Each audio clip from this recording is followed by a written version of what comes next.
In this video, we're going to talk a little bit about some of the different tooling and show examples of it required to make different metals and insignia. And each piece of insignia or metal required different tooling depending on what the metal requires. So some things like the Distinguished Flying Cross, where the back of it is flat, it only required one die to make the obverse side, and the back side was just a flat piece of metal pressing it into the die.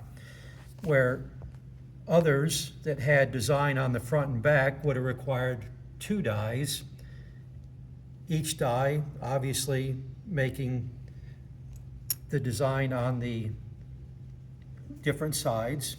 On metals that have hollow areas within the metal, they would require a piercing tool. There was a whole separate set of tooling and a whole separate set in the manufacturing process. Some metals were just a single metal, where others, like the Purple Heart, the likeness of George Washington is a separate piece from the heart-shaped piece, and the top part is a third piece. So it took three separate dies making three separate pieces that then got assembled.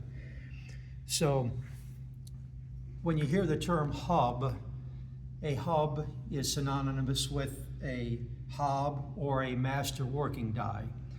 A hub isn't required in the manufacturing process, but it was often a tool that factories made, because if you have a hub and your die breaks or you need a second die for any reason, a hub could easily remake a die.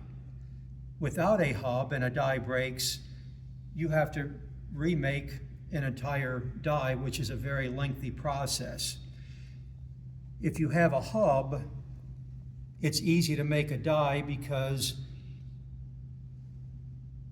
it is just simply pressed into the die, transferring the image from the hub into the die, and you've got a working tool again.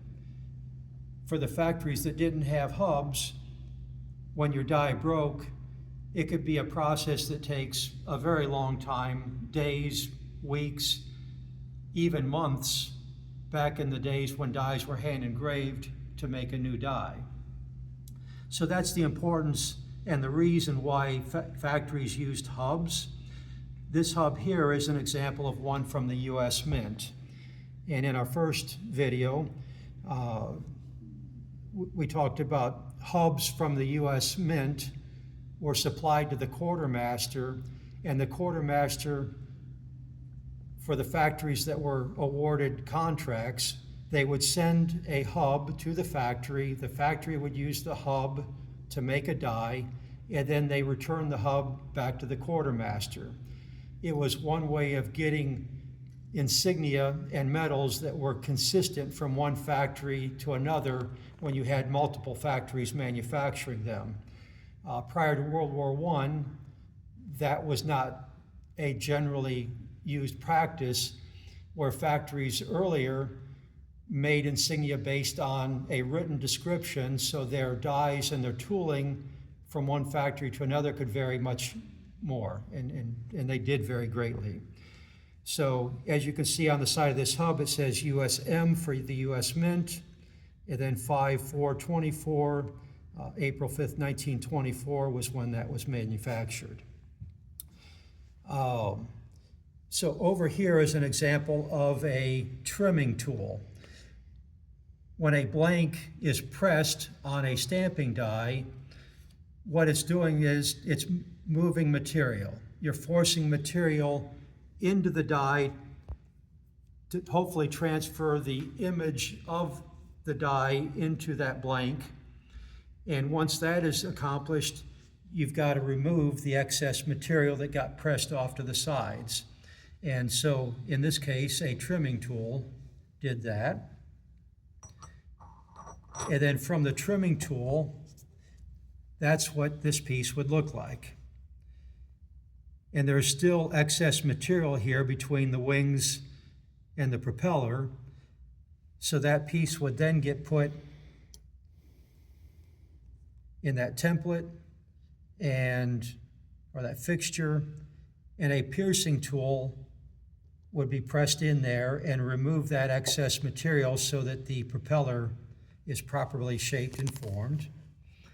And then the final step for this piece, it would then go into the last fixture, if I can get it out of here. And these pieces fit in there like a glove. And in this case, it slid in. And once it was in there, that kind of aligns everything. And so this tool here would create two holes in the propeller as an alignment for the propeller, which was stamped out through a whole separate series of tooling. So the key here is, there's stamping dies, there's hubs, there's trimming tools, there's piercing tools.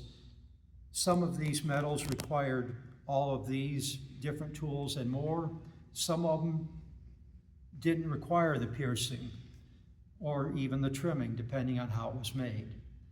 So when you hear some of the terms, I'm hoping that seeing the tooling in a brief description, that helps give you a better idea what they are. Thank you.